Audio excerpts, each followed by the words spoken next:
BPL এর খেলা মাঠে না গড়ানোয় মিরপুর পরিণত হয় রণক্ষেত্রে। ক্রিকেটারদের বিরুদ্ধে স্লোগান দেন দর্শকরা, ভাঙচুর করা হয় ব্যানার, ফেস্টুন। পরিস্থিতি নিয়ন্ত্রণে আনতে লাঠিচার্জ করে সেনাবাহিনী।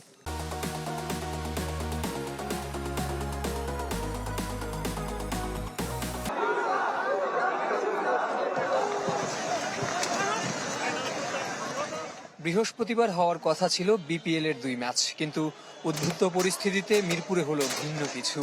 সমর্থকদের বিক্ষোভ, ভাঙচুর আর আইনশৃঙ্খলা বাহিনী ও সেনা সদস্যদের অ্যাকশন।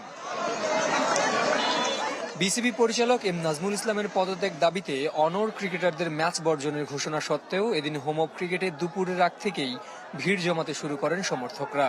নোয়াখালী চট্টগ্রাম ম্যাচ স্থগিত হওয়ার পর স্টেডিয়ামের পার্শ্ববর্তী সড়ক বন্ধ করে অবস্থান নেন তারা। স্লোগান দিতে থাকেন ক্রিকেটারদের বিরুদ্ধে। সকাল 11:30টার সময় রওনা দিয়েছি চুয়াডাঙ্গা থেকে।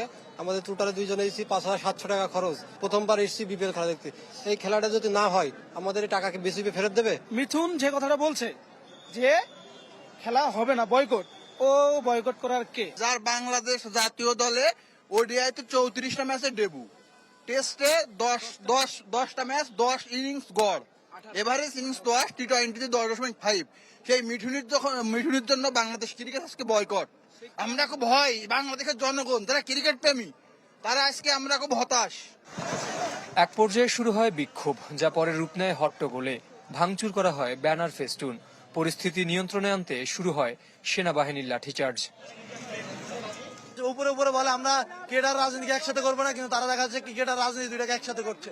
এটা আমরা চাই না। আমরা চাই শুধু ক্রিকেট, ক্রিকেট মানে ক্রিকেট, এছাড়া কোনো কিছু না। আপনি চারে না, আমরা বিপিএল কে বয়কট করবো।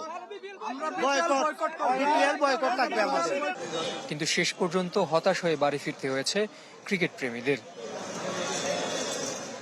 জহির সাগর, চ্যানেল 24, ঢাকা।